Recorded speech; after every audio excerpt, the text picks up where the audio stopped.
Welcome to Tag Team Talk. This is the second episode. We missed last week. I had a little issue, little illness, tonsillitis, couldn't really do much. But we're back with the second episode, and there's a lot to talk about, a lot to digest that happened last weekend in WWE. So there's a lot of fun stuff, and I can't wait to get into it with y'all. I am the co-host of this with Justin, who's also at Kingmaker_DFF. How you doing, man? Oh, doing pretty good, buddy. We finally get to hear from Heel Cena and see what's going on with him. I'm excited to talk about it. Hell yeah! I mean, kind of got to hear what Heel Cena had to say, and we'll get into that. Hey, we got all the fans are in here tonight. All the fans on here, a little goofball. So we had, I don't know how many subscribers we're at. I know it's kind of low. We only had one episode. So while you're here, like, share, subscribe, hit the buttons. And if you're a fan of football, AFC South, or the Colts, any of it in general, head on over to Curtis Podcast Network. There's this AFC South show, and we do Unstabled as well.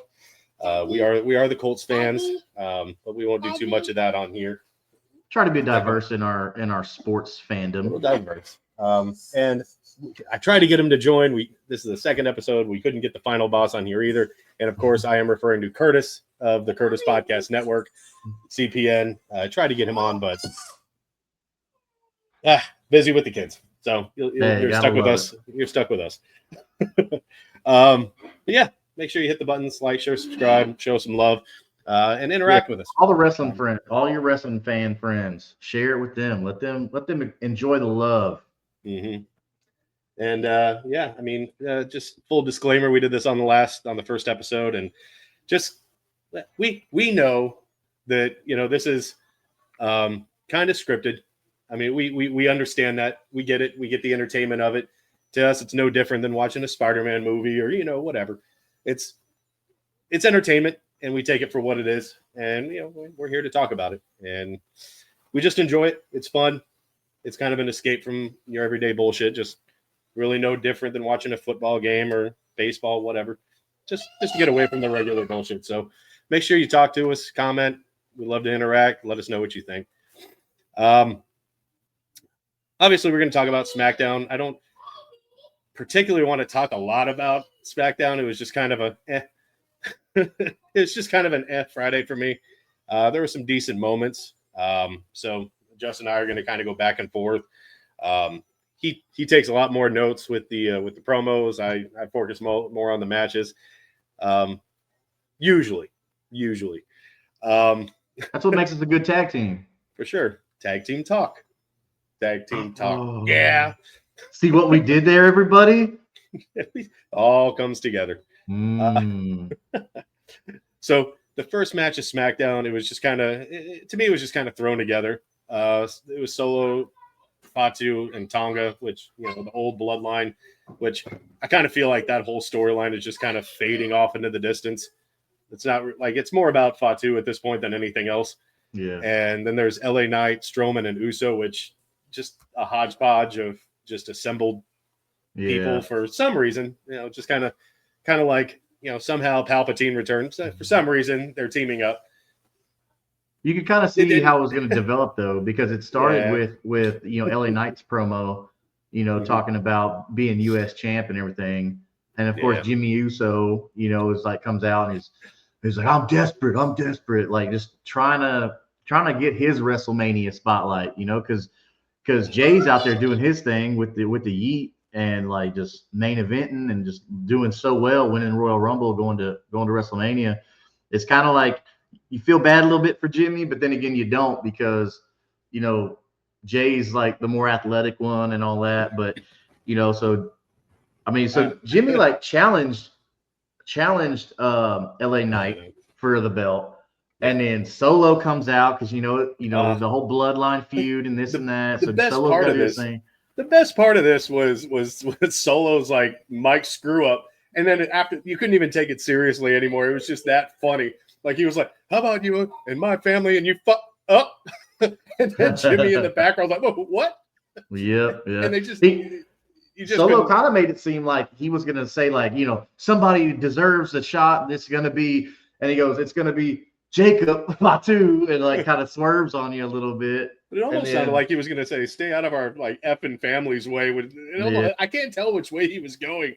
It was weird. It was good. It was a little swerve. Funny. A little swerve. Like, but of course, they get into fighting back and forth, and you're thinking like, oh, okay, so it's going to be, I don't know. Can you still call Solo like the bloodline stuff? Or is that still? I don't even know what's going on with that. I don't know if that's still established or what we have going on there. Well, I mean, Roman Reigns has the Ulafalo, and it's just, I think that they've just moved on from calling themselves a new bloodline. They're just like my family kind of thing now, and they've kind of just moved past it.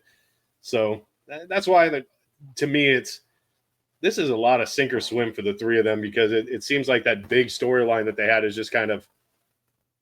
Yeah, because they made it to where Jacob Fatu is like kind of challenging the authority of Solo, where Solo's kind of taken over. And now Jacob Fatu he's fighting he's feuding with a big guy like Strowman, which them attacking Knight and Uso, that involves Strowman. Now Strowman comes out because of him and Fatu, which I was like, okay, cool. Like, but you can kind of see as soon as Strowman came out, I'm like, I see where they're kind of going with this, setting up this first match of the night. Yeah. And of course, Nick Aldis, coming out there. What's he do? He pulls the old Teddy Long. We're going to make it official. Makes it a tag team match, player. But 6-man tag team. So yeah. And the match itself was okay. It seemed a little lull in the middle. But ultimately, Braun Strowman got the pin. And I think it was more of after the match as to when everything really broke down, and Fatu he did his like diving thing through Braun Strowman through the barricade, and I was like, okay, that's pretty cool. yeah. I think he kind of missed though, like it's because Strowman was against the barricade, but he attacked way over here. He tackled there, which I get, like, but the camera angle was just at the wrong angle. I think if they were on the other side.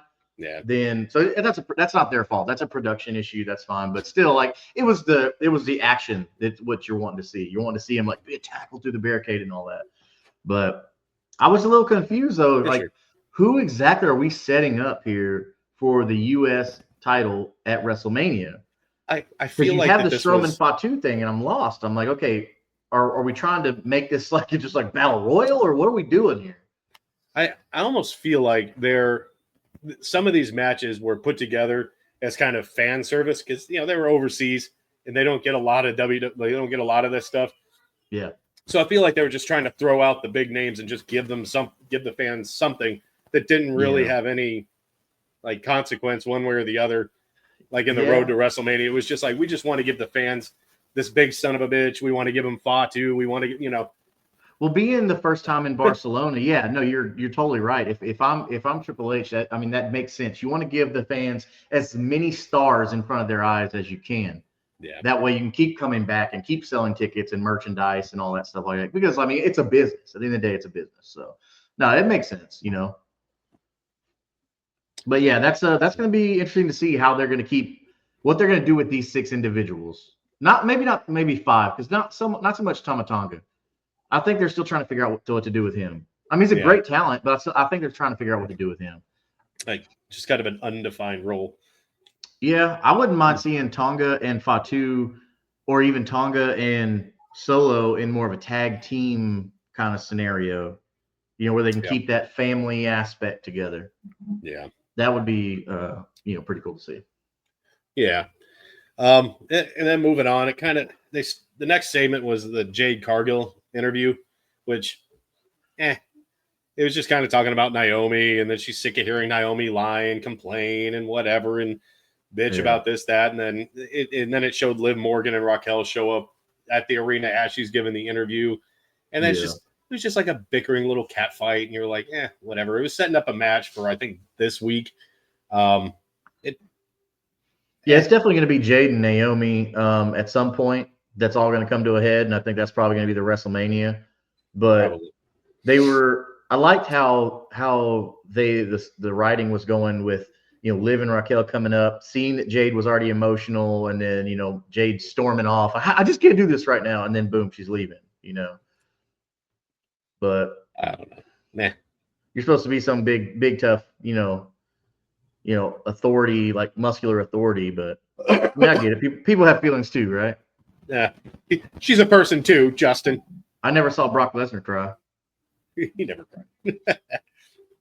But then it kind of led into the Cargill BFAB match. And the match itself was okay. I'm honestly over Charlotte Flair.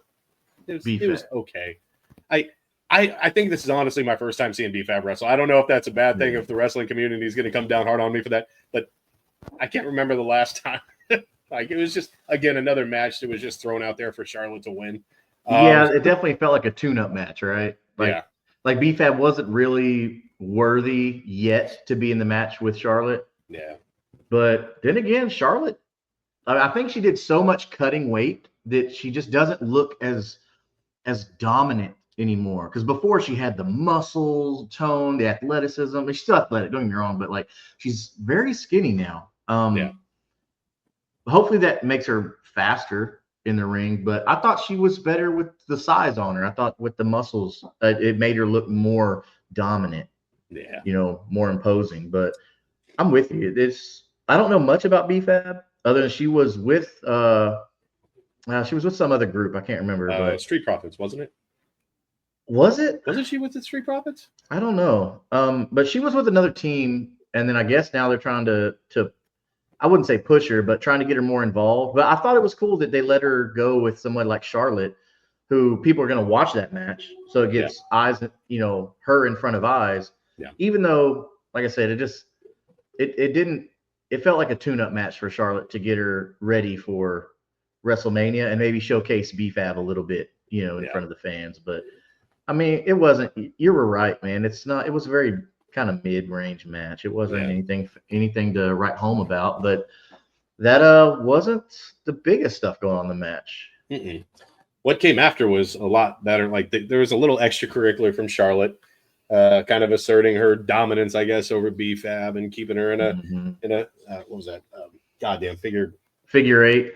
Jeez, yeah, I'm tired. Which she took advance from her dad with the figure 4 leg lock. Which, I mean, her athleticism to be able to bend her body that way and create that much extra pressure on that knee, that's impressive to be able to do stuff like that. But but so Tiffany comes down, breaks it up, fights with Charlotte Flair. It keeps going and going, and she did some really cool shit like flip off the screen or whatever. Like Tiffany Stratton's athletic as hell. Well, a former gymnast, so you would expect to see, you know, moves like that from someone with her background and her ability. Yeah, but it didn't help that the fans had been poking at Charlotte Flair during the match, screaming, you know, chanting Tiffy time, Tiffy time. So you know they had to be getting with her the whole time. So just taking all that anger out on BFAB, she just happened to be there. Mm-hmm. But it was good that Tiffany runs out to help out BFAB. And then of course, as always, the local talent that they got to showcase. I mean, the Barcelona, you know, wrestling crews and stuff like that. Got to bring those security guards out there. But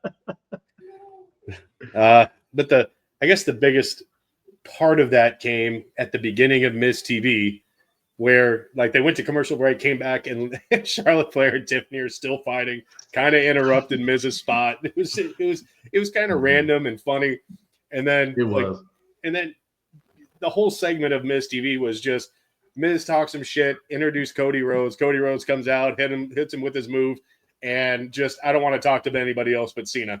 It just seemed like, again, this was in Barcelona just to get Cody Rhodes in front of people, to get Miz in front of people. Not really a point to it. Like John Cena wasn't there.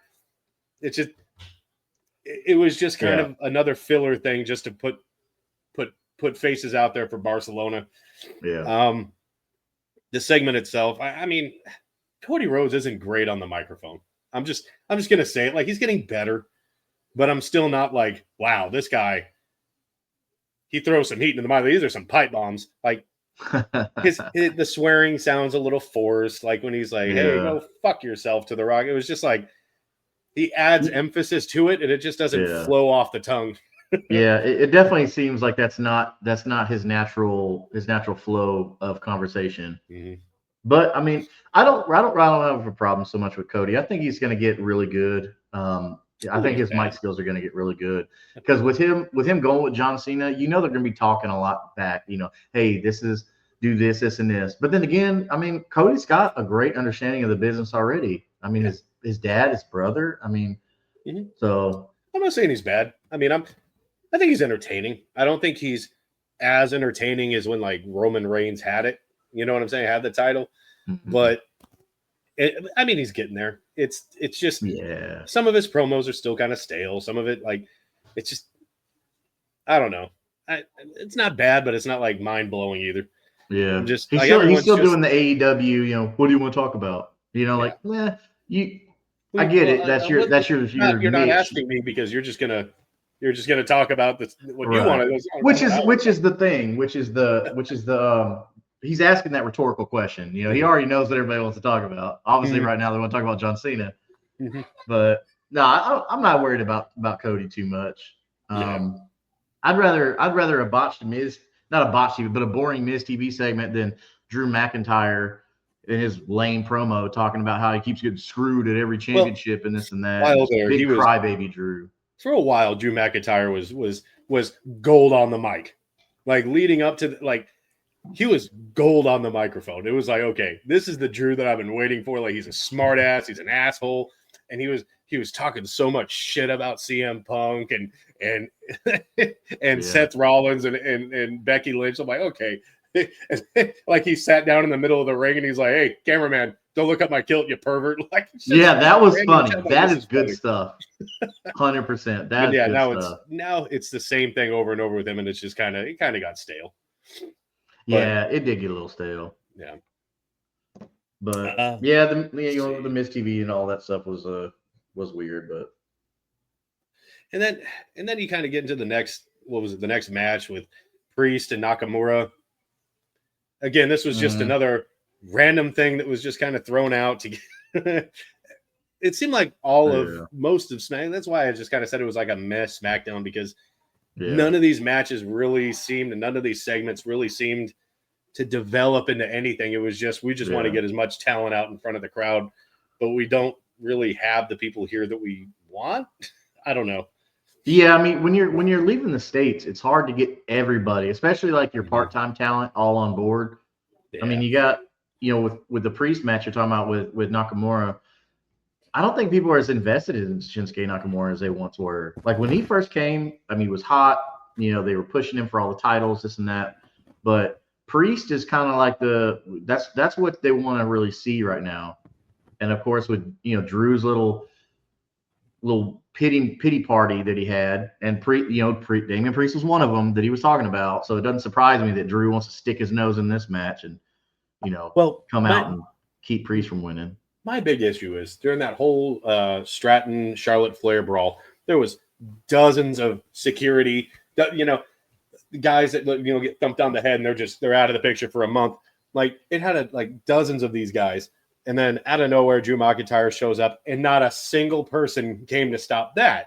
It's like there's a consistency issue here. Like we're stopping give me this, the continuity, but exactly. not this. Like you just did all 24 of these guys get knocked out by Charlotte Flair and Stratton? Like little consistency, WWE, just a little. It's just it seems like they're doing it too much. Like too many times the bodyguards come running out there. Too many times, it's just I don't know if that's like the new era of WWE that we're in, that we're trying to actually like preserve the fight for the match, and it just seems like there's too many brawls are getting like stopped with security. Yeah. I don't know. If you remember, kind of back in the day, when I say back in the day, like Attitude, and then even before Attitude, there was the challenger and the champion. They would have a dance on the shows and stuff like that, but they would never like have a match, or the challenger never touched the belt because that was always taboo. You don't touch a belt that you didn't win, like all that stuff. But now that's not the case. Like now you can have the challenger and the champion, one either fighting together as a tag team or on opposite teams with a tag team, because you want to preserve that one-on-one, but we've already seen kind of that one-on-one if they're on opposite sides of a tag team. So you're losing that mystique. I'd like to see it go back to that, to where it's literally a dance, like we're playing a game until we actually correlate at the pay-per-view. Well, back then it was pay-per-view. Now it's the PLE, the Premium Live Event. Yeah. But I'd like to see that. I don't think there was a few that did it really well. They kind of preserved, like you're saying, that dance, that one-on-one, and they were kind of playing mind games. Brock Lesnar did it really good. Like when he'd be going after somebody, going after a title or defending, he'd come out, someone's talking all this shit about him. He'd come out and get all hyped up, jump around, jump up on the apron, and then get off and get back down there. Like just build the crowd up and then let them down. Yes, exactly. That's ultimate heel move right there. Yeah. I'm like, that was solid shit. Yeah. And we'll get into it. Cena did it a couple of times too. Fuck you guys. Yep. So I don't know. The match itself, I don't know, it was weird. I think I'd honestly say the match of the night was Carmelo Hayes and Randy Orton. It was a thrown together match. But Carmelo Hayes is really good. Like he's super talented. And Orton is fucking Orton. Like the legend. Like I honestly think this was the match of the night because these are two very different types of athletes, two very different types of wrestlers. But it worked. It worked in this match. It did. I liked it. Because you had Hayes who was such an athletic freak with his speed. Yeah. And then you have Orton who's athletic in a different regard, but he's got so much power. Yeah. And I think that worked out really well. But I can't honestly say there was any point. Now, of course, we tell the fans all the time, like we understand this is a scripted show. It's entertainment. It's just a TV show. But in the reality of if a Carmelo Hayes were to get in a real fight with a Randy Orton, you never once got that feeling like Carmelo Hayes would kick Randy Orton's butt. Yeah. So suspending reality. Yeah. It was very, very good. Okay. It's like the Rey Mysterio and that triple threat. What was it? Big Show and what was it? Mark Henry. There's no way when Mysterio's winning this match. Like there's no way. Suspend belief. The little underdog. He got the. Let's live in the fantasy world for a little bit. Yeah. So the match itself, I mean, it was good. It was entertaining. And Randy Orton, I'm kind of waiting for him, and it seems like it's coming, where that heel turn back to old Orton is coming. And because he, tried to shake Hayes' hand, he did the, whatever to him. And then he tried to do it again at the end of the match after he beat Carmelo Hayes, and Hayes, pushed his face away, and then he just RKO'd the shit out of him. And then he went again for the patented, punt, and Kevin Owens showed up, pulled Carmelo Hayes out of the ring. I'm like, why aren't we able to see this fucking punt? I want to see it. Where's the punt? They're probably building it up and saving it for WrestleMania. I want to see but I do not want to see Randy Orton and Kevin Owens at WrestleMania. That's what it's going to be. Us that. Please don't give me that trash. Because I want to see Randy Orton and John Cena feud all the way into SummerSlam after WrestleMania. I want to see that rivalry reborn. They've got to bury this Kevin Owens story. They got to end it because they were friends and they were teaming up. They were RKO for a while. Like he's the one that kind of.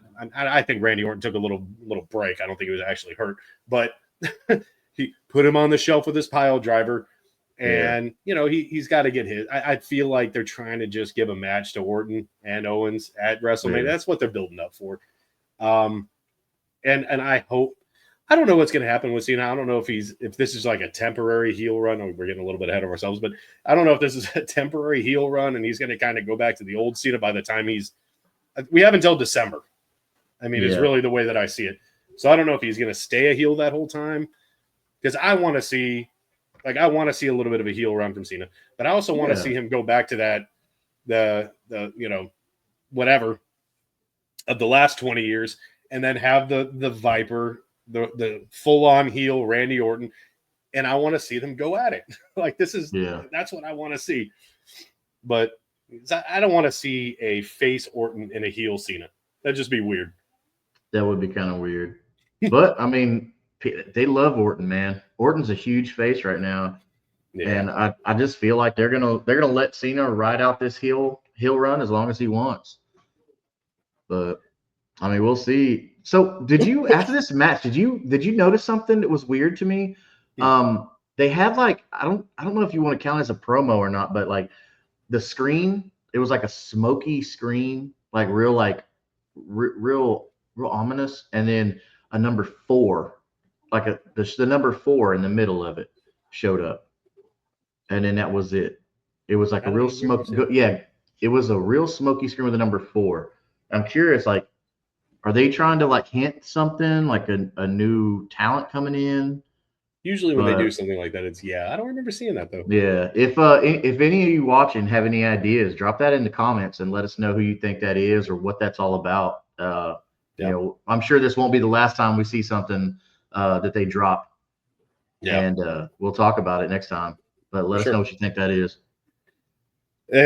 Again, another match that I felt they just threw together. Gunther and Axiom, like this, really didn't like fan service. Fan service. Barcelona, he's whatever.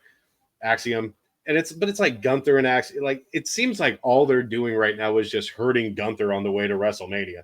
Yeah. Like he's getting pushed to his limits by wrestlers that really shouldn't be. Right. Yeah. Don't fan service a little cruiserweight to your champion. This is your big belt title holder. I mean, I get it. He's the Barcelona kid. Like, I get it, but not against Gunther, man. Yeah, like not against have him go up against what's his name, the Phantasma, whatever he is. What's his name? Oh yeah, Santiago or something like that. I would even say if you want to put Axiom in a title match, give him like, I mean, I want to say Braun, but he's a different show. Yeah. I mean, give him somebody else who would make for a great, fun exhibition match. Yeah. If you're trying to push that guy in front of Barcelona. It just really seems like they're just hurting Gunther's image. Like they're almost preparing us for Jey Uso to win at WrestleMania. Is really what it feels like, because these guys getting seem us to be mentally ready to say like, oh, he almost got beat by this guy. So like, Gunther is getting pushed by talent that he really shouldn't be getting like that much of trouble with. If that makes sense. It just seems like they're setting us up for Jey Uso is going to beat him at Mania. Yeah, this should have been a squash match. Yeah. An NXT guy, cruiserweight, like your world champion should have killed this guy. Yeah, what's going on, Eric? I mean, as always, we knew Gunther was going to win. That just was, we didn't have any doubts in our minds. Yeah. But yeah, I'm with you. It just felt like a match that didn't need to happen. You could have done some sort of promo with Axiom and not have him get, I don't know. Mm-hmm. And the final match, I mean, it was actually a really good match. I thought it was. Like I'm honestly over DIY and the Street Profits. I feel like they've been putting in a little bit of extra work. I felt like it was in fact their time. So it was a tag team match to end the show out, and the Street Profits finally got theirs over.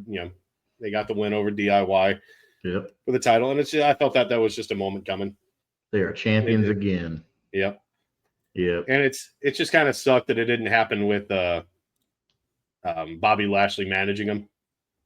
Yeah, I thought that was a really good fit because Bobby Lashley had this like corporate CEO kind of feel to him, like okay, I'm trying to pass the torch, all that stuff like that. Mm-hmm. And but you can tell like while they were running together there for a while, they were starting to put on some beef, man. Like they looked like they were hitting the gym with old Bobby.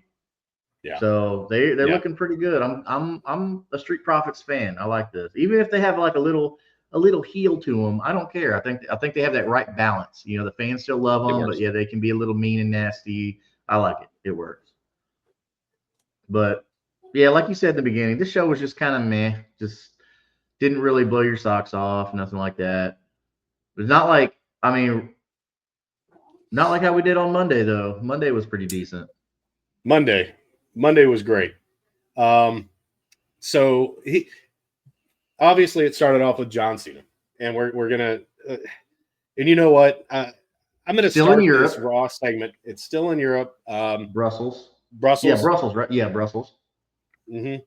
And it was John Cena comes out, same music, dressed the same, and I think everybody was anticipating maybe like a run back to his old song or kind of like a corporate Cena type of thing.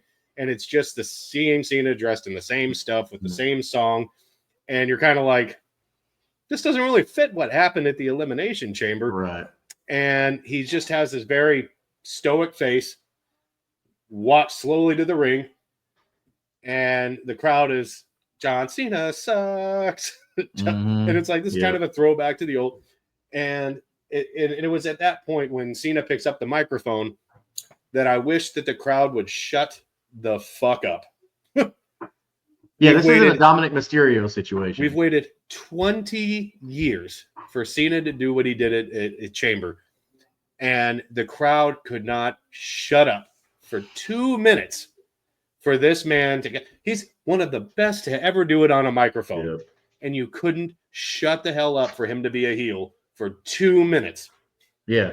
And Cena let him do it. Let him, John, let's go, Cena. Cena sucks. Hold on. Oh my God. He's on his farewell tour, Eric. He's doing his. So get all you can. The last time is now, tag baby. team talk, and we will keep giving you all the Cena updates. Yeah.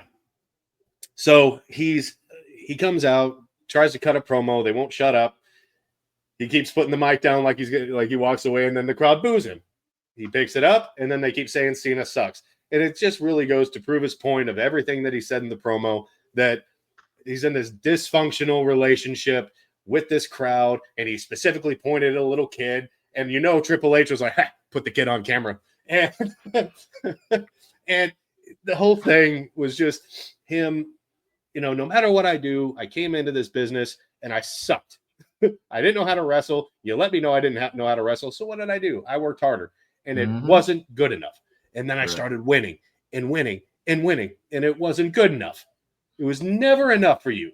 So basically he's like, now you've got your little new shiny new toy in Cody Rhodes, and you're throwing me out with the like being upset because they hated. He accused the fans of hating and taking advantage of how much he won because he was so good, and they hated that he was so good, but he was the one working hard, the hustle, the loyalty, the respect, saying that he's the only one, that he lives by those words, and, saying that he's been the victim this whole time. You just take and you take and you take, and it's never enough. And, like you talk about Cody being the new shiny toy.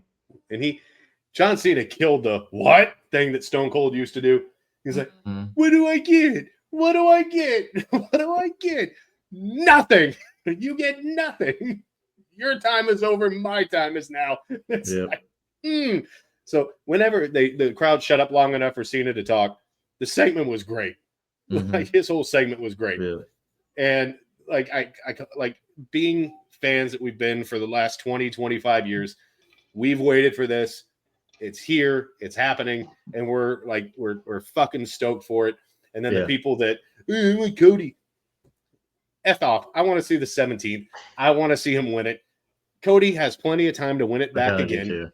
Like he got it. He got the title. He held it for a year. Yeah. It's Cena's 17th run. And at least it wasn't just like, oh, he's still the same Cena, and it's just like a mutual respect handing off of the title. Just gift wrapping him. Right, because then it seems like you're just giving him the title. He didn't go and earn it. At least with this, like, there's a complete change of character. Well, I can't say complete because the gear is also the same, but a change of character.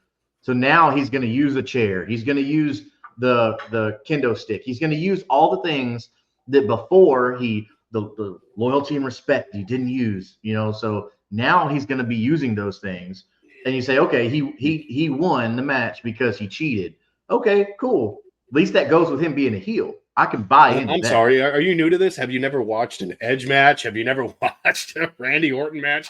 They're just like the perfect opportunists, and that's really what he's coming in as. He saw CM Punk take that Seth Rollins stomp, and he didn't hesitate.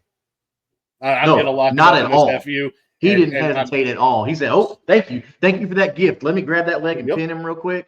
And when someone hands you that gift, you take it and you do not look back. Because like the old Cena would have like checked on CM Punk and asked if he was okay, let him get back to his feet, and then restart the match. That's the old Cena. This guy, nah. Nope. nope, it's there. I'm taking it.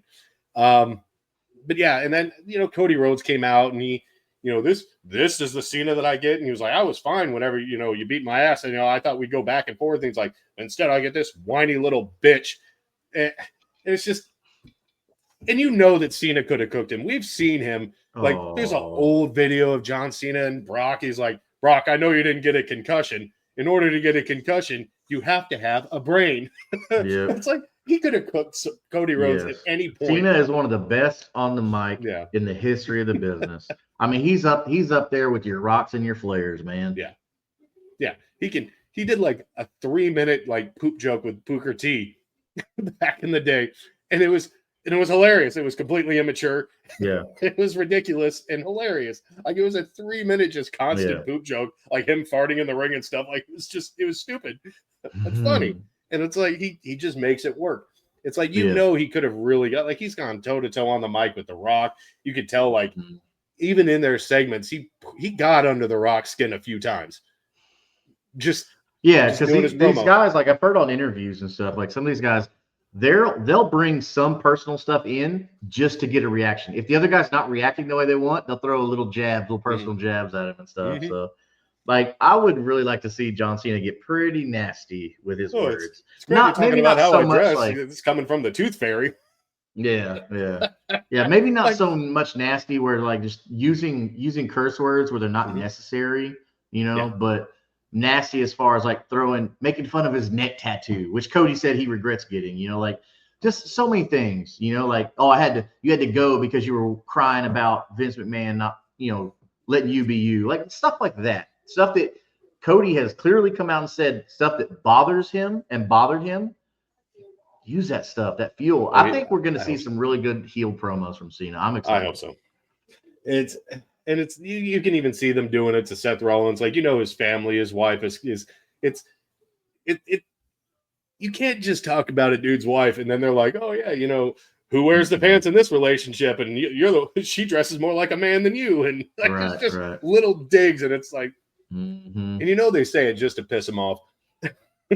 Yeah. Well, I mean, when your wife's character is she's the man, then you're opening a huge door for all kind of trash talk. I've never liked Becky Lynch, just for the record. Like, I'm not saying she's a bad person. Becky Lynch. I didn't like her early stuff. Not believable as this powerhouse. Like, it's just not believable to me. I'm sorry. I think she's part of the reason why I was so supportive of, like, a women's Intercontinental in United States. Like, I just don't see her going toe to toe with, like, Nia Jax and Jade Cargill. Like, or Rhea Ripley. She's like 17 pounds soaking wet. It's just not believable. Yeah. I don't know. I've never been a big Becky Lynch fan. I don't know. Never been. No, I feel that. I mean, everybody has their favorites. I mean, I like a lot of people that you don't like. So I mean, that's good. That's what makes this show so great. Is we can all be fans of different characters, and then at the end of the day, understand, okay, now they're friends outside of here, but on the show they're enemies. Of course, kayfabe died a long time ago. Thanks a lot, Internet. Thanks, Internet. And the next match, again, it was just kind of another just thrown together filler match. Ludwig Kaiser and Penta. This match was really just there for Penta to say that he wants the Intercontinental Championship. Yeah, just another Penta push, yeah. But it was no holds barred.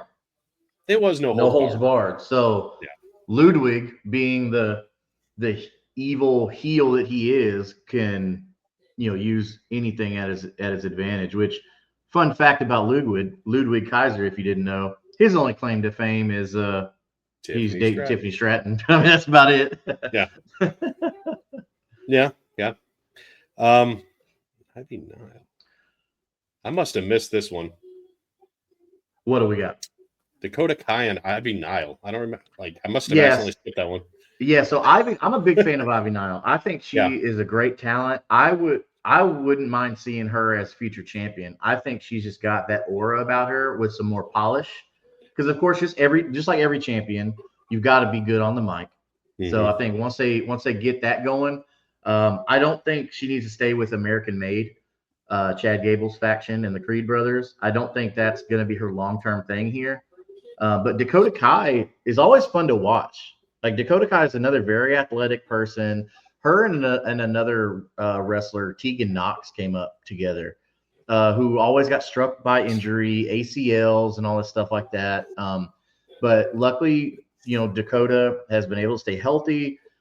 But this was a good match until like American Made causing issues. Creed Brothers coming out, Chad Gable like just causing distractions and all this. But then you get LWO, of course, as we've been seeing with the LWO and American Made. Like it's weird because it kind of seems like America versus Mexico, and I don't want to like. I don't know if they realize how close that is, like if that's maybe like a sensitive subject. But on the flip side of that, he's tapping into reality though. And I refer to Triple H, is he's tapping into reality. Like, okay, there could be some static here, so let's do this because our countries are next door to each other. Just same thing with Canada. With same things with America. Like if you had a Canadian faction like back in the day with Bret Hart and Jim Neidhart, like all them versus America. But of course, they come out big distraction. Dakota Kai wins it from Ivy Nile, which I don't know. I didn't like the way they did that, but I think that's setting up Ivy Nile for something else. Yeah. Then we get into the whole Jey Uso, Austin Theory, and Gunther again. But first it was Bianca and Io Sky signed their contract. Pissed off Rhea Ripley shows up. It seems like that they're barking up a triple threat match at WrestleMania. Because she picks up the contract. Adam Pearce yelling at her. And I was going to say Alec Pierce, Jesus Christ. Crossing up unstable with WWE. Yelled at her to give it back. And she signed the contract, which it's a legal document. It's a legal document with her legal document. Hey, I'm okay with this, brother. I am okay with anything involving Rhea Ripley. Yeah. I've been on the Rhea Ripley train since the Mae Young tournament, and I'm not getting off anytime soon. I think she's phenomenal. She is. Her and Charlotte, to me, are the face of women's wrestling right now in WWE. And I'm okay with it, too. It seemed like every single match so far to this point at WrestleMania was singles. Yeah. And there wasn't really anything to mix it up. Yeah. So if this does turn into a triple threat, it'll be kind of a nice change of pace for WrestleMania. And if it was just Bianca Belair and Io Sky, I'd give it like a night one mid-card. Like it doesn't really excite me. You know what I mean? I'm not invested in Io Sky. I just there's nothing about the character that just like makes me want to like, I gotta watch Io match. Like same thing with Bianca Belair. I'm over it. Are you? I think Bianca's nice in the regard of like she's that powerhouse. Like she's legit strong. Like she's another freak athlete. Which is why I enjoyed like when her and Jade were together, that her and Naomi were together, because like no matter what, you've got a great tag team, a very athletic tag team. No matter what, any of those three are together in a tag team. But just Io, man, I'm not invested in that. So like I'm gonna watch this match because I want to see Bianca and Rhea, man. Yeah, that's really where it's at. And I feel like that the egos of them two are gonna cost both of them again. And it's gonna be Io Sky winning at Mania. Like it's kind of how it. Don't you put that evil on me, Ricky Bobby? Don't you put that on me, Ricky Bobby? After that, there was also a little backstage interaction with Rhea Ripley. Still talking about the contract. Bianca Belair came in and started fighting again. Io Sky, whatever. They had to separate them again, and once again now the security was there to break that one up. They were on coffee break. They were on a coffee break for McIntyre, but they showed up for this one. So Jey Uso came out with Austin Theory. Grayson Waller helped, whatever. Of course. Uso made quick work, got the spear, and then, of course, Gunther shows up. Yeah. He won with a crossbody, bro. Yeah. What? Like, who set this match up? This was a waste of time. Yeah. I mean, I get it. You're putting Jey Uso in front of fans in Brussels. Like, cool. But you could have figured something else out. Like, this was a wasted match. Like, I literally put down here, lame match, won by crossbody, ? Yeah. And then his top rope dive, he had a little incident. His feet caught the rope as he was trying to do a dive. But these things happen, man. With these high flyers, you're not gonna have 100% success rate. Yeah. So you can't be mad at him for that. He's still entertaining. But yeah, so Gunter coming. He tried to get the choke on Uso, but Jey Uso fought back, ripped the World Heavyweight Championship belt off of his waist, and was kind of standing tall. And Gunther looked, I'm sure it's part of the script, but he looked a little scared of Jey Uso. And it's like, it's hard to tell what swerve Triple H is going to pull on this. Like, is he going to have Gunther retain at Mania? Because they're trying to make it seem like he's scared now. Who knows? Yeah. But it feels like that they're just like Gunther's off his game. Jey Uso has his number, and they're just preparing us for an Uso win. I don't know. Well, and this is one of the things where I was talking about earlier. Like, I don't like the fact that people that aren't the champion are hoisting the belts up and like have so much interaction with the belts that they haven't won yet. Like, I don't like that because it used to be such a taboo thing, like kind of superstitious in a way, even though it's scripted. I get it. But like, I don't know. It seems like you should be fighting and clawing to get there to be able to raise that title. Yeah. Like now they're just letting anybody go grab a belt and raise it up in the air. It's like, come on, man. But that's just me. Like anybody, you guys and girls can have your opinions, but that's just me. I feel like the belt's sacred.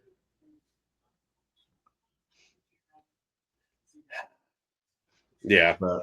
Then the next one, the Creeds versus LWO. And it's who is this masked assailant wearing the American-made mask? Man, who is this guy? Man, where did he come from? Like, I think like Michael Cole and whatever, they're like, who could it be? Like, I don't have a clue. Take it seriously. I am so baffled. Like, man, did we sign a new Lucha Libre star that we don't know? Chad Gable doing an interview, and then someone with the mask was behind him, so it couldn't have been Chad Gable. Nope. Like they couldn't print more. We saw Chad Gable earlier that night with no mask on, so it's not Chad Gable. It's not Chad Gable. Once you have the mask on, you can never remove it, so it can't be Chad Gable. But whoever this mystery person is, they're even copying Chad Gable's "thank you." Like they're really doing a good job trying to pretend like they're Chad Gable. Yeah. It would be a huge swerve if it was actually somebody else trying to frame Chad Gable. Like that would be kind of funny. Yeah, but who is this mystery Lucha? Oh, the guy that tune in next week to find out more. Yeah. I mean, come on. Like even the announcers are like, really? Yeah, I mean, like it literally says American made right here. Like, come on, man. It's just funny. That's all it is. It's just funny. Yeah, that was good. I mean, this match was just kind of whatever. I like the Creed brothers, but they don't. I don't know. I like them being with Chad Gable though. I do, because they're all like shoot wrestlers. I'm down with it. Just like how Kurt Angle, did it. Which Kurt Angle did Charlie Haas, Shelton Benjamin, and they did all that, right? And then you had American Alpha with Chad Gable and Jason Jordan. Which Jason Jordan, it sucks that he got hurt because I think he could have been, pretty good talent. I would have liked to see Chad Gable and Jason Jordan go on a big run because they were a great tag team. They pretty much dominated NXT when they were there. But I think the Creed brothers are trying to do the what they did with trying to use Chad Gable as the new Kurt Angle, and then the Creed brothers are the new Haas and Benjamin. So, and then we get into the final of Raw, where Seth Rollins comes out, talks about Roman Reigns, talks about CM Punk. It was just another yapping filler segment. And I mean, there was that steel cage match where Roman Reigns came out, and I did like Seth Rollins. He's like, I understand why he did it. I'd have done the exact same thing. He just kind of laughed it off. He's like, but he only listens to the wise man. He doesn't calculate some things. And now I've got to clean up his mess with CM Punk. like Roman Reigns left unfinished business there. And yeah, so it's that's another WrestleMania match that they're cooking. I don't know if it'll be a triple threat or Rollins versus Punk. I'm not really sure what tree they're barking up with this one, but maybe a triple. I'm interested in where he's going with it and what they're going to do with Paul Heyman. Is it like for custody of Paul Heyman? Like, is it going to be a custody battle? Yeah, because let's not forget, everyone. Like, CM Punk was a Paul Heyman guy before Roman Reigns. Yeah, and you can tell Roman Reigns did not like it when Paul Heyman was consoling Punk in the ring. He did not like it. He had that evil eye. So Roman Reigns has got something for Punk, man. And we still need to figure out what the favor was for when CM Punk was with the OTC at the Survivor game. So we got to figure out what's going on there. They haven't really talked. I mean, the announcers have brought it up a few times, but they haven't really delivered any kind of promo or anything on it. So it'll be interesting to see where it goes with that. Yeah, we'll see where they go with that. So we get into the Intercontinental match, Breaker and Balor. And again, suspend belief. There's no way that Finn Balor is actually going to be a guy like Braun Breaker. Just the dude's so fast and so physical, so athletic that where you can just jump to the top rope and then do that. Oh, it's what the fuck is that? You don't see this with anybody else. Like the athleticism. It's crazy. So like Braun Breaker is like he's building more size and stuff like, but the sheer athleticism, like we haven't seen this type of athleticism since a young Brock Lesnar. Yeah. And I know I'm not saying Braun Breaker is like gonna be Brock Lesnar. I'm not saying that, but as far as being able to go from 0 to 1,000 instantly, we saw that with Brock Lesnar. It's very rare when we see these big body guys be able to move that way. Like I'm a huge Braun Breaker fan. Like Braun Breaker is going to be a WWE champion and like a world champion, like not Intercontinental because he's already there, right? I don't give a crap about him winning a U.S. title. Like the IC title means more to me than U.S. I'm sorry, it just does, right? But you're right. There's no reality where, and all respect to Finn Balor, the first Universal Champion. Like I'm a Finn Balor fan as well. I don't like Judgment Day Finn Balor though. I don't. I'm not a fan of it. And I feel like they're coming. They're building up to a split field there too. Like there's been You're getting that too. You're feeling that too. There's been a lot of interactions where it's like he's kind of checked out from the Judgment Day. He's blaming everybody in the Judgment Day. Nobody in there seems to want Finn Balor there either. So it's just really has come up to. I thought Finn Balor and like it seemed like Vince McMahon there for a time when you had AJ Styles and Finn Balor, because these two were the leaders of the Bullet Club in New Japan Pro Wrestling, but at different times. But they had the tag team. I forget their names, but it's two buddies. But anyway, so I thought that would have been a really good faction because they called them. They weren't the Bullet Club. They were like the OC, the original club or whatever they called them. And I thought that could have been a good thing. Because then everybody already knows, okay, these are Bullet Club guys, right? Because most of the Americans, they go to New Japan and they get into the Bullet Club. Oh, you're Bullet Club kind of deal, right? I liked Demon Balor, like I liked all of that. Like I feel like that was where he did his best work. It seems like they're kind of alluding to that because it's like there's been interactions where they're in the Judgment Day clubhouse and they're sitting around, they're all chalking, and Finn Balor's like this. Mm-hmm. Like he's possessed a little bit, yeah, a little bit. So it seems like they're kind of alluding to that at some point, and I'm interested. Like I like Finn Balor that way a lot better. Judgment Day Finn sucks. Like it's not doing him any favors, and honestly, it seems like just another hodgepodge fraction of just. Like I kind of want to see Finn if they still want to do him in a tag team thing, like when JD McDonough comes back, like. Have them to just solo tag team without the Judgment Day. Yeah, because McDonough was one of his students, you know? So, like, that makes sense, and then Becky Lynch. Like, if you want to do, like, an Irish faction, like, sure, go for it. You have the personnel. But, like, him being, I guess he's the leader, I guess? Is he still the leader of we don't know. There's never been a leader. There wasn't supposed to be a leader. But I think his thing with Damian was, like, he started taking over. Trying to be the leader. And then Rhea was like the leader because she was a champion for a while, and like Liv now seems to be like the puppet strings master and stuff. And it's just and Carlito, like, what is he why doing is here? he? Yeah, why is he even here? Like, he's just there. He's like the comedic and relief. Why is Liv Morgan with like what? None of this makes sense. Like none of this. Like Daddy Dom. We know who these people are with outside of WWE. Thank you, Instagram. Like we know. No one ever believed for a second that Rhea Ripley and Dominic Mysterio were together. She's married to Buddy Murphy. Like they all showed up to his Dominic Mysterio's wedding, and like jokingly, there's videos of them booing him. Like they're all friends outside of this. They're not. Yeah. They're all married. So if you're gonna kill kayfabe, at least like acknowledge the fact that okay, this person's married to someone else. That person, like, you have to understand. Don't make it seem like they're having an affair. They're on national television. Not even national. Netflix is worldwide. So like in that way, you gotta kind of like, look, man, like if you're gonna do like creeping around and stuff like that, like it doesn't work with people like that who are clearly established with other people on their social medias and all that stuff like that. Yeah. Was there another segment in there? Am I missing something? No, just the rest of this Intercontinental title match, you know, with Finn and Braun. Oh yeah, God, we got sidetracked. So yeah, that's sorry. I'm. No, you're good. I totally forgot where. That's a good reminder. So Finn Balor did come out solo. Of course, Carlito and Dominic showed up midway through the match, and I feel like this is the end of the Judgment Day.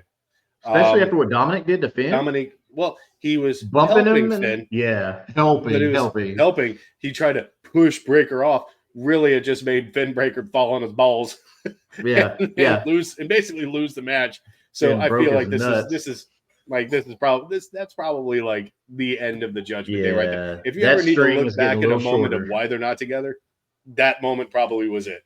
There's plenty, and then with all the segments we get of Dom trying to bring someone new into Judgment Day, and so it's like, who? All right, by the way, like who are you trying to bring?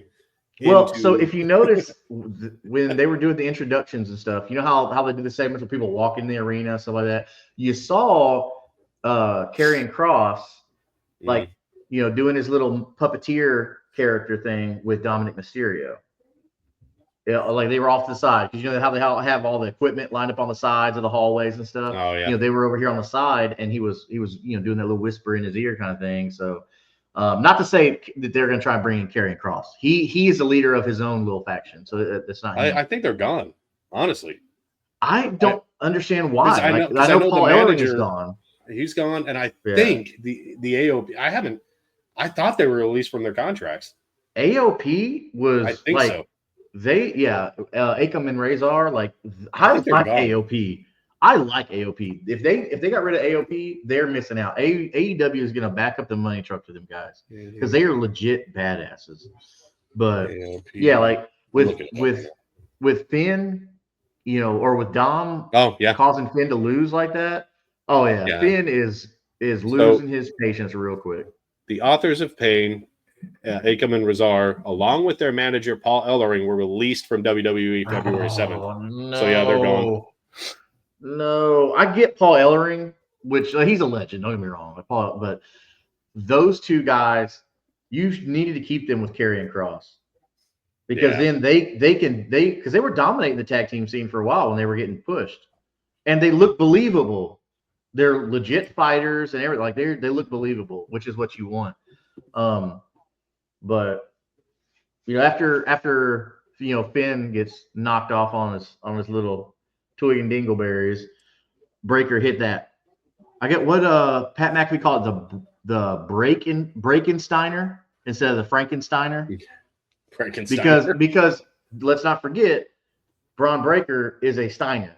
Yeah. Everybody knows Big Papa Pump, Rip Steiner, like Steiner brothers, all that stuff like that. Like he's a Steiner bloodline.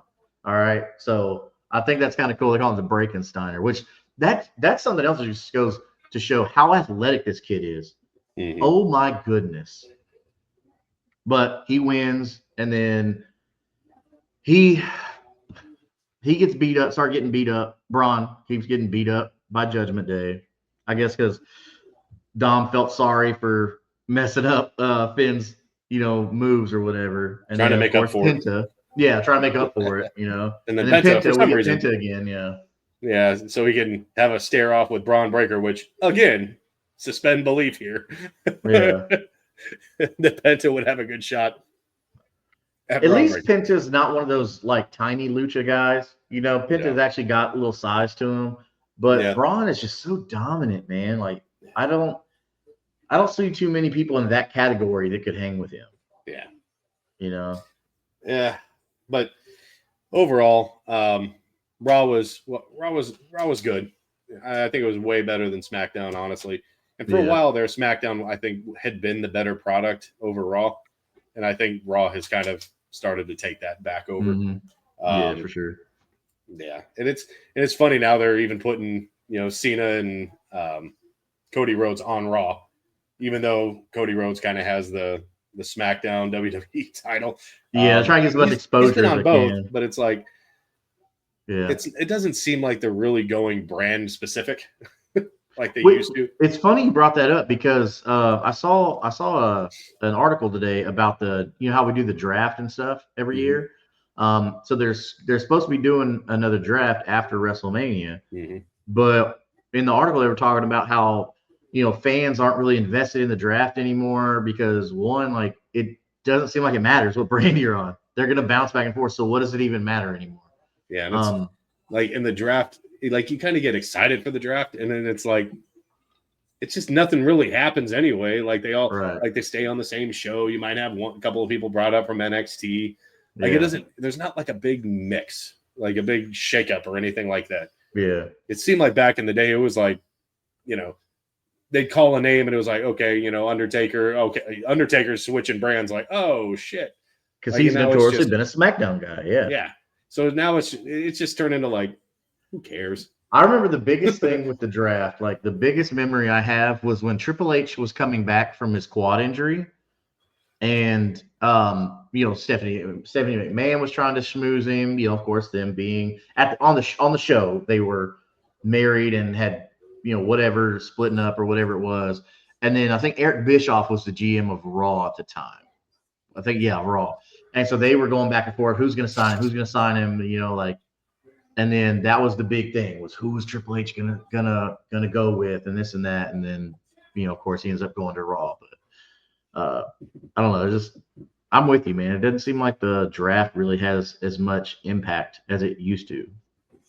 Yeah. But maybe this is Triple H's first draft. So maybe he can shake it up. Maybe. And really make us invested.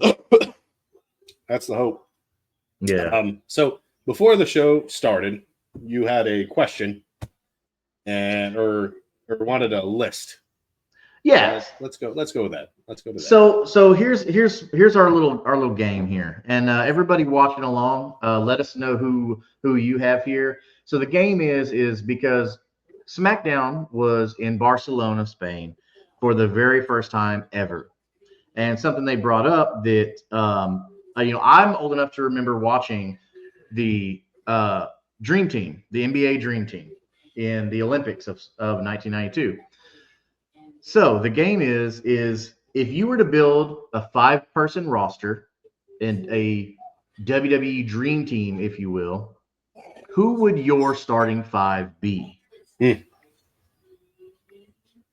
if you want, have a number 6 coming off the bench. In basketball, true fashion style, they believe in the 6 man. So who would the top 5 be? So in the comments, let us know who your top 5 or that 6 would be, and we'd love to interact with you about that. Yeah. So if I'm going to start, okay, I'll start at number 5. We'll go 5 to 1, and at the end we'll say who our number 6 coming off the bench is. Which I haven't thought about this all show. So I'm going off my 5 that I made. So number 5, I'll start. Number 5, I'm going Brock Lesnar. All right. Because I just feel like as far as dominance and he just has that presence whenever Brock Lesnar's there, everybody knows, hey, Brock Lesnar's here. We need to watch out. Okay. I mean, he's a legit badass. He's the alpha male. I think Pat McAfee called him the alpha male of our species, which I love that. My number 4, I'm going with Randy Orton. just because I think Randy Orton, one, has the size. Now, he wasn't always big. I get it. He used to be skinny. But Randy Orton is, to me, one of the top 5 all time. And he's got the pedigree. Yeah. Number 3. Well, no, Triple H had the pedigree. See what he did there? Speaking of which, my number 3 is Triple H. All right, because I've always been a huge Triple H fan. The Sledgehammer, the DX affiliation, like I'm a DX guy, through and through, DX guy. So I'm all in with Triple H. He's my number 3 all time. I guess Dream Team, you kind of count as a Mount Rushmore if you want to. But as far as 5 versus 5, right? So number 2, the Dead Man. Got to go Undertaker in this spot as far as longevity, dominance, championships. Yeah. I'm going the Dead Man, the Undertaker. Mm-hmm. And to fill up my top spot, I'm going number 1 is going to be Hulk Hogan. As far as Mount Rushmore, my dream team, because yes, we get it. A leg drop doesn't really hurt people, right? But it's the way he sold it, is his character, the way he was able to shift between bad and good, like NWO, Hollywood Hulk Hogan, all that stuff like that. The matchups he's had, just the greatness. I mean, he's a legend. So I'm going to save my number 6 for after I hear your 5. Yeah, he brought it up before the show, and then we went right into the show, so I didn't actually have a whole lot of time to think on it. But yeah, I'm putting him on the spot, everybody. I'm putting Jeff on the spot. So. I really came into wrestling when I was 19, 20, somewhere in there. So I've had about 16 or so. In that era is kind of where I lived. Sure. So I think 5. It's going to be a few members of Evolution. I'm going to say Batista at 5. Okay. I think he'd match up well with your Brock Lesnar. Oh, 100%, yeah. Well, not like Batista now because he's skinny as shit now. But no. Prime Batista WWE. Yeah, prime. I got you. And that's where I'm going with my list, like them in their prime. Yeah. Gosh, I want to go. I think I got to throw in like the ultimate opportunist. I'm going to say Edge. Okay. I want to say Edge. He's a legend, man. I don't know how you can say WWE. He's not the legend killer, which is why I would put him at 3. I would put Randy Orton in at 3. Wait, so 5 you had was Batista, Edge. And then 4 Edge, okay. And then I put Randy Orton 3. Orton, all right. I don't know how you can do this with like the whole. Ever since I came into it, it was always John Cena. Like that's fair. So I probably put Cena at 2, and then probably one of the most like just dominant, whatever, like one of the most legendary, iconic. It's got to be the Undertaker at 1. I don't think anybody could argue with you there. I mean, of course, people are going to argue with you. They're going to argue it, but like some of the matches between him and Edge were just outstanding. The match with him and Shawn Michaels, and this was so hard. So I guess that's where my 6 comes in, because it's just so hard to make a list and not have Triple H in it. I don't know, man. It's hard not to put him in the top 5. Now keep in mind, this isn't a Mount Rushmore. This is these people at their prime, like 5 versus 5, 6 versus 6, whatever you want, in their prime. So yeah, I mean, it's so hard to not have Triple H in that top 5. It pained me to do it, but it's like I feel like that's a really good team. Like if you're gonna go into like Survivor Series, I don't know, I like it. And it was also hard not to say someone like, just to throw in a big ass SOB. Like that's why I said Batista, but it's like Mark Henry, maybe Big Show with the knockout. Like I want to have that big, like the Great Khali or something. Slow as molasses, but got power. Yeah, but did Mark Henry definitely be your guy then if that's the case? Yeah, I'll put Triple H as my 6. Yeah.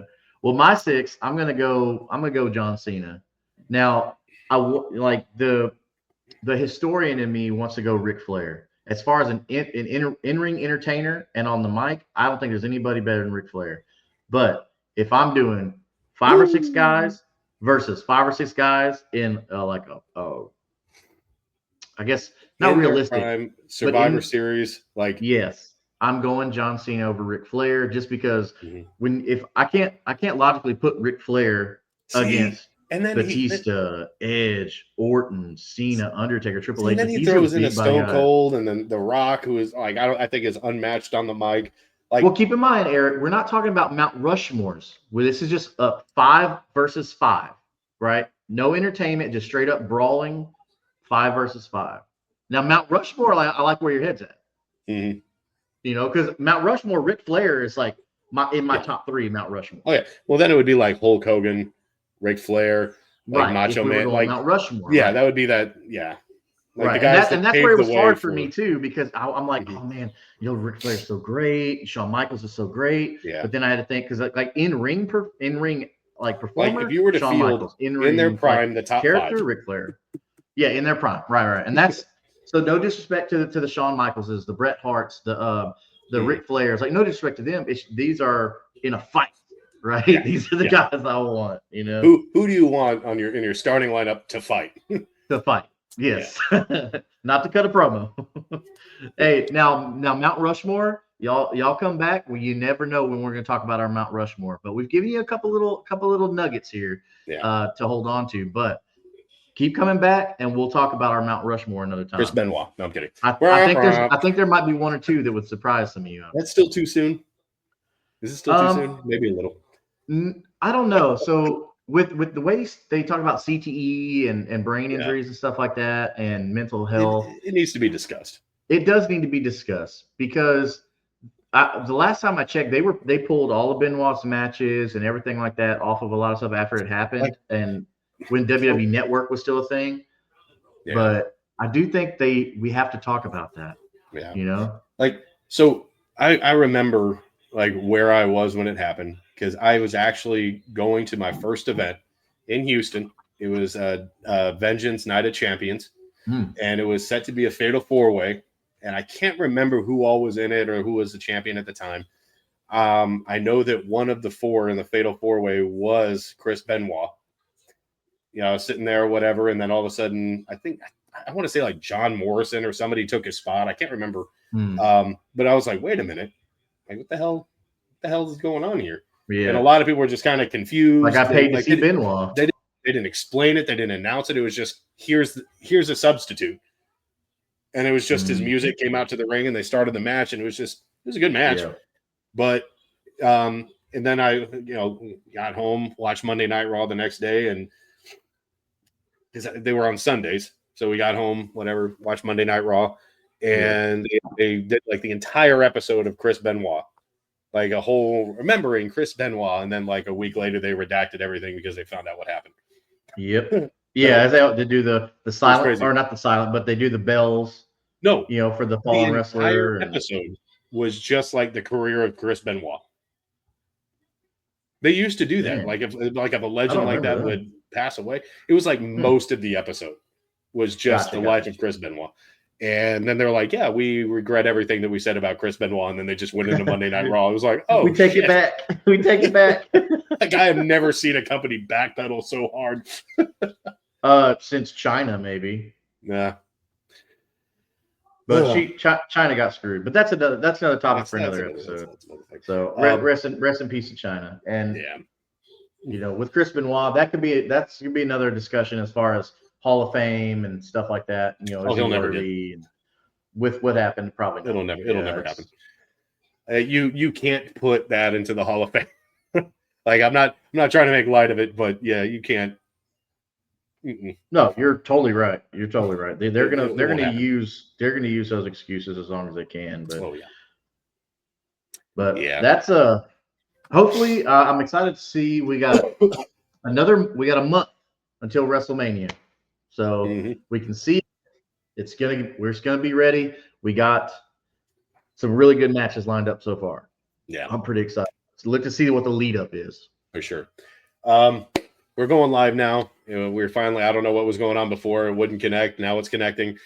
So we're going to be coming out probably every Tuesday night just to recap Friday Night SmackDown, Monday Night Raw. And if there's a PLE, we'll obviously talk about that on Monday or Tuesday for Saturday as well. So some episodes might be a little meatier than others. But yeah, make sure you hit that notification bell, like, share, subscribe so you don't miss it. And hopefully, no more illnesses and we can get these out consistently, promptly for y'all's viewing pleasure. And drop a comment. Top 5 all time. All time. It can be all time. It can be whoever you'd want to see in a fight against our guys. But yeah, let us know. And let us know what you thought about the last couple of episodes of SmackDown and Raw and where you think it's going. Make sure you maybe I'll put some of these dream matches, our 5 versus your 5, in the new 2K25, new WWE 2K25, and see how it works out. Yeah, we could do brackets. No, I'm kidding. Right. So our own Survivor Series, or we'll do our own old school Survivor Series, where it's tournament style. Yeah, there we go. But all right.